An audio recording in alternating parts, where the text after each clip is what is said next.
എല്ലാവർക്കും നമസ്കാരം. ഒരു വിളക്കിനെ പറ്റി പറയാനാണ് ഞാൻ വന്നത്. നമ്മുടെ നെയ്യ് വിളക്ക്, നാരങ്ങ വിളക്ക്, ലക്ഷ്മി വിളക്ക് എന്നൊക്കെ പറഞ്ഞ് നമ്മൾ പല വിളക്കുകൾ കേട്ടിട്ടുണ്ട്, കണ്ടിട്ടുണ്ട്. കുമ്പളങ്ങ വിളക്ക് അറിയോ? അപ്പോൾ ഇന്നത്തെ വീഡിയോ കുമ്പളങ്ങ വിളക്കിനെ പറ്റിയിട്ടാണ്. അപ്പോൾ നമുക്ക് വീഡിയോയിലേക്ക് പോവാം. അപ്പോൾ ഞാൻ പറഞ്ഞു കുമ്പളങ്ങ വിളക്ക്. അപ്പോൾ കുമ്പളങ്ങ വിളക്കിന് ഉണ്ടാക്കണമെങ്കിൽ എന്തായാലും നമുക്ക് കുമ്പളങ്ങ വേണം, അത് മുറിക്കാനായിട്ടൊരു കത്തി വേണം, 3 ഈർക്കിൽ വേണം, ഇച്ചിരി കട്ടിയുള്ളത് തന്നെ വേണം, പിന്നെ കട്ടിയുള്ള നൂലും വേണം. അപ്പോൾ എന്ത് ചെയ്യുക, മുകൾ ഭാഗം നോക്കി കുമ്പളങ്ങ അങ്ങോട്ട് മുറിക്കുക. മുറിച്ചതിന് ശേഷം അകത്തെ പോർഷൻ കംപ്ലീറ്റ് അവിടെ നിന്ന് മാറ്റണം. ഓക്കേ. അതിൻ്റെ ഉൾഭാഗം മുഴുവനും മാറ്റി നമ്മുടെ ഈർക്കിലിൽ നൂല് ചുറ്റണം. ആ ഈർക്കിലിൽ നൂല് ചുറ്റുന്നതാണ് നമ്മുടെ തിരിയായിട്ട് ഉപയോഗിക്കുന്നത്.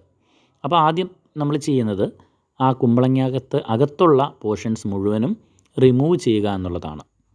അങ്ങനെ ഇപ്പോൾ ഏകദേശം റിമൂവ് ചെയ്ത് കഴിഞ്ഞിട്ടുണ്ട്.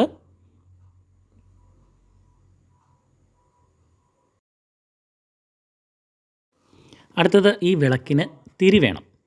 തിരിയാണ് ഞാൻ ചെയ്യുന്നത്. കട്ടിയുള്ള 3 ഈർക്കിലി എടുത്തു. അതിന് ചുറ്റും നൂല് നല്ല രീതിയിൽ വട്ടത്തിൽ ചുറ്റുകയാണ്. അതിനുശേഷം കുമ്പളങ്ങയിൽ അത് ഇറക്കി വെക്കുന്നു, എണ്ണ ഒഴിക്കുന്നു, കത്തിച്ച് നോക്കാം. ഞാനിത് ആദ്യമായിട്ടാണ് ചെയ്യുന്നത്. എന്തായാലും സക്സസ് ആകുമെന്ന് നോക്കാം. നമുക്കൊന്ന് കത്തിച്ച് നോക്കാം. അമ്പലത്തിൽ ഭഗവാന്റെ മുമ്പിൽ കൊണ്ടുവന്നു, കത്തിച്ചു. നല്ല രീതിയിൽ തന്നെ കത്തുന്നു. എനിക്കൊരുപാട് സന്തോഷമായി. ഇനി ഈ വിളക്ക് ഞങ്ങൾ GSB ക്ഷേത്രങ്ങളിൽ വർഷത്തിൽ ഒരു ദിവസം ഇത് ഉറപ്പായിട്ടും കത്തിക്കും. അതേ ദിവസമാണെന്നറിയുമോ? കാർത്തിക മാസത്തിലെ ഏകാദശി ദിവസം.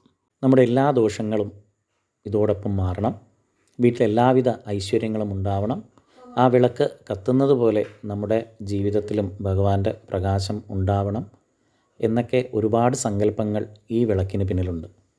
ധാരാളം വിളക്കുകളാണ് ക്ഷേത്രത്തിൽ വന്നിരിക്കുന്നത്. ഈ വിളക്ക് വെച്ചതിന് ശേഷം രാത്രി എല്ലാവരും ഉറക്കമളച്ചിരുന്ന് അടുത്ത ദിവസം രാവിലെ, അതായത് ഉത്വാന ദ്വാദശി ദിവസം വരെ ഭജന ചൊല്ലും. അതിന് ഹരിജാഗരണം എന്നാണ് പറയുന്നത്.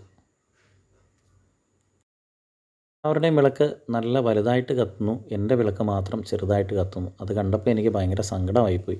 പക്ഷേ അടുത്ത ദിവസം രാവിലെ ഞാൻ നോക്കിയപ്പോൾ കണ്ട കാഴ്ച ഇതാണ്. എൻ്റെ വിളക്കിലെ തിരി ചെറുതായതുകൊണ്ട് മാത്രം അത് ഇപ്പോഴും കത്തി നിൽക്കുന്നു. അമ്പലത്തിലെ ധാരാളം പേര് ഇത് കത്തിച്ച് വെക്കുന്നത് കണ്ടിട്ടുണ്ടെങ്കിലും ആദ്യമായിട്ടാണ് ഞാൻ ഇങ്ങനെ ഒരു വിളക്ക് ചെയ്യുന്നതും കത്തിക്കുന്നതും. എന്തായാലും ഒരുപാട് സന്തോഷം. എല്ലാവർക്കും വേണ്ടി ഈ വിളക്ക് ഞാൻ ഭഗവാന്റെ മുമ്പിൽ സമർപ്പിക്കുകയാണ്.